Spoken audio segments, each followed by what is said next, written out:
Hello, my name is Olukun Olubakin, and I have decided to do the video format of this summative assessment. And let's get right into it.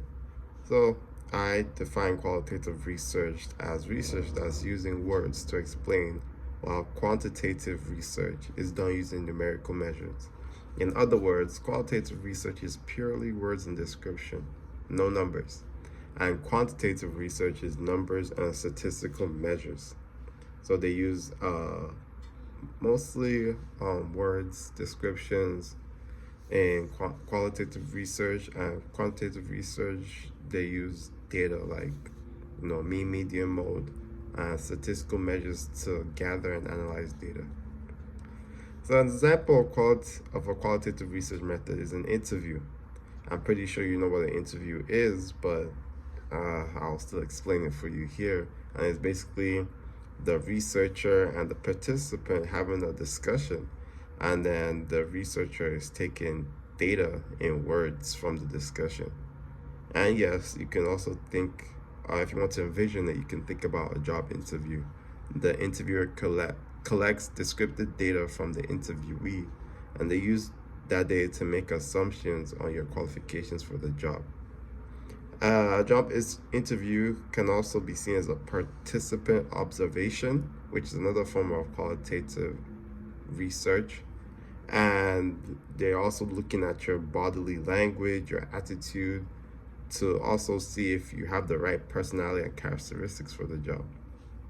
If you notice, the major uh, limitation of this research, based on what I have just mentioned in those examples, is that there can be a lot of bias involved.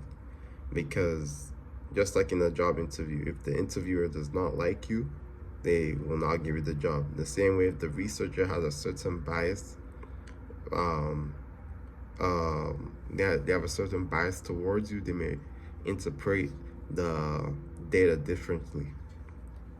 In quantitative research method, uh, is a survey. You can use a survey to rate particular things on a scale. For example, if you were to rate the satisfaction you had with your job on a rate of 1 to 5, with 1 being the lowest and 5 being the highest, and you have other questions similar to that on a survey, it will be considered a quantitative method. If you notice, it is hard to give in-depth conclusion based on quantitative data, since everything is just numerical data. Even if you do the statistic analysis, all you can say is, oh, there's a significant correlation or significant effect on this thing, based on what we have seen, which is a problem with quantitative data.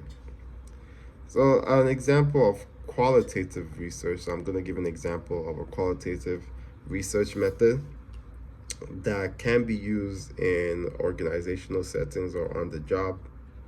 So let's say the purpose of the study was to find out the cause of declining morale on the manufacturing line.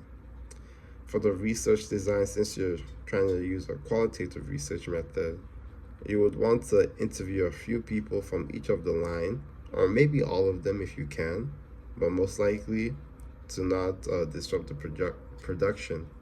You will just want to do a few people from each of the line and ask them a few questions pertaining or relating to the declining morale. And for your sampling method, you would use random sampling from each of the lines.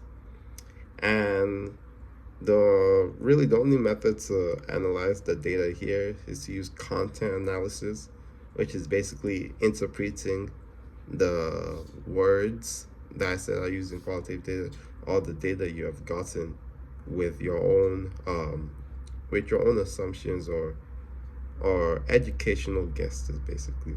Because as researchers, you won't want to just use your own assumptions. Obviously, you use educational based guesses, but there will always be bias included because you are human.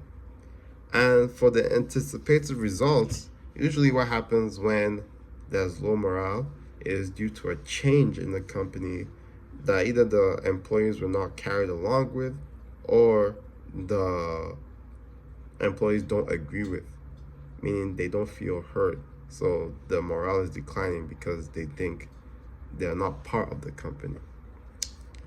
Uh, for an example, for a quantitative research study in an organizational setting could be if we're looking at the job satisfaction on the HR team. As I mentioned in my example of assessment method in quantitative, they'll probably use something like a Likert scale, which is a scale that usually goes from disagree, strongly disagree to disagree, or something like that, something similar to that. And then the research design would be a survey with closed-ended questions, such as I enjoy the work environment or I become burnt out easily in my position, using that Likert scale that I just explained. The sampling method will most likely be all employees on the HR team. Since it is a survey, it should be given to all employees, and just give them a little bit of time. Make sure the survey isn't too long, maybe 15-20 minutes max. And the method to analyze the data would be ordinal logistic regression. That sounds very fancy, but it is one of the most used statistics, and basically the main one that's used for studies done using the Likert scale. And the anticipated results, you can't really anticipate results without showing past results. And it would, based on this imaginary study, let's just say the past results were good. There's been very few complaints about the job, so you would guess, you make a educational guess that the job satisfaction would be high. So in conclusion, qualitative research uses the words to give in-depth descriptions, while quantitative data uses numbers to describe and analyze data. They both have their strengths and weaknesses, and they both have their places in psychological research. Sometimes you may need to use a qualitative research, such as in a case study, or quantitative research, such as the study I have mentioned before. And if you are ever doing research, it'll be best to use the mixed research method, where you can account for both the strengths and the weaknesses of both methods. Thank you.